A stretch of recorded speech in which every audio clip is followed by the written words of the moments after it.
Last game of this calendar year? Huh. Next weekend, our last home game of the calendar year. We'll be on the road. We go to Texas for 3 games actually, and we'll be at St. Mary's. But our last home contest of the year next week against Fresno State on a Saturday. Okay. Talk about the Bulldogs. How do they look this year? Oh, they're playing really good basketball. I think they have 3-4 guys that are seniors that have been through the war with Coach, and so they're doing a nice job of playing basketball. But we're going to look forward to our home game this Saturday against Antelope and just try to keep the momentum going from this past weekend's championship. Talk about the championship. That must feel pretty good. Yeah, it feels great. You got to give the credit all to the players. With Joel getting the MVP, averaging 18.5 points, and David Nawaba with his 8 assists in the championship game. The guys just played really well and shared the basketball, and that's what's great about this team is their care for each other and sharing the ball, and that's going to continue into this week where they're going to share with the community with the canned food drive tomorrow night, 5 to 8 o'clock at the Vons and the Marigold Center of raising awareness for the canned food drive and for the families in need this holiday season. All these games you're playing on the road, I mean, one of the remarkable things, you're playing in some really, really nice stadiums. They're nice gems. UCLA, UNLV, Fresno State, it's beautiful. I mean, talk about some of the ones that you like. Well, I think what it does is it prepares our guys for the postseason. When you go to the NCAA tournament, you're playing in venues like that, so when you walk in, there's not a big awe.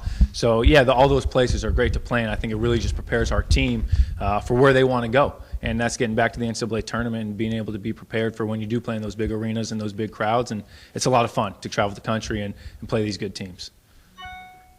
Is Joel going to be a bigger role this year than maybe you guys might have imagined initially?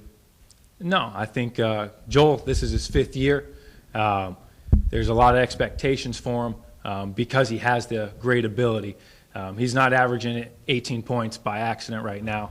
He's put in the time in the gym, done a great job of developing his game over the last 5 years. So his role is to, be a leader for us, and he's doing that right now on the court. And it's really great to see. He's the example of why you coach. To see him mature over the last 5 years has been absolutely wonderful, and I just couldn't be happier for him. You guys haven't scored under 70 this season. You guys liking what you've seen offensively?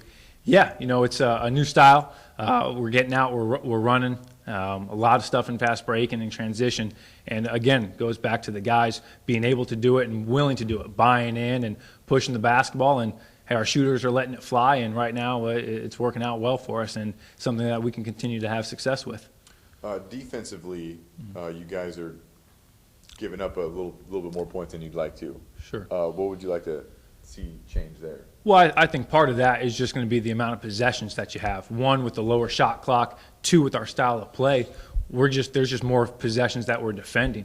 So I think if you looked at the ratio from last year to this year, we're probably on a ratio basis probably giving up, same points per possession. There's just more possessions in the game, and ultimately that's what's leading to the higher points per game being scored on us.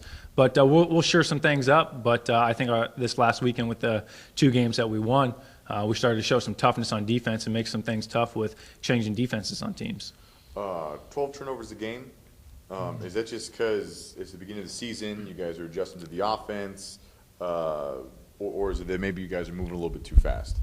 Well, I think it's a combination of things. One, again, the more possessions. There's just going to be more opportunities for you to turn the ball over, especially with the pace that we're playing at. There's some things some turnovers where, hey, yeah, we could do better at teaching, where we want certain passes, things like that. But I just think it's still early, and we'll definitely shore that up. We were number 2 in the country last year with the turnovers per game, so we'll shore that up, and the guards are doing a great job. What are you thankful for? Definitely thankful for every day that the good Lord gives us, and I'll just continue with Coach Walsh and Coach Sampson. I mean, great place to be. Cal Poly is great. We have wonderful leadership here. I'm thankful for the staff that I get to work with every single day, and then the players. It's just so much fun coming into what you would call work. It's an amazing place to be, and I really enjoy every aspect of it. Favorite food? no doubt mashed potatoes. Mashed potatoes and gravy. I was recently engaged, so my future mother-in-law will have a chance to prove her skills this Thanksgiving, so I'm looking forward to that, but definitely mashed potatoes. All right, thanks, man. All right, thank you.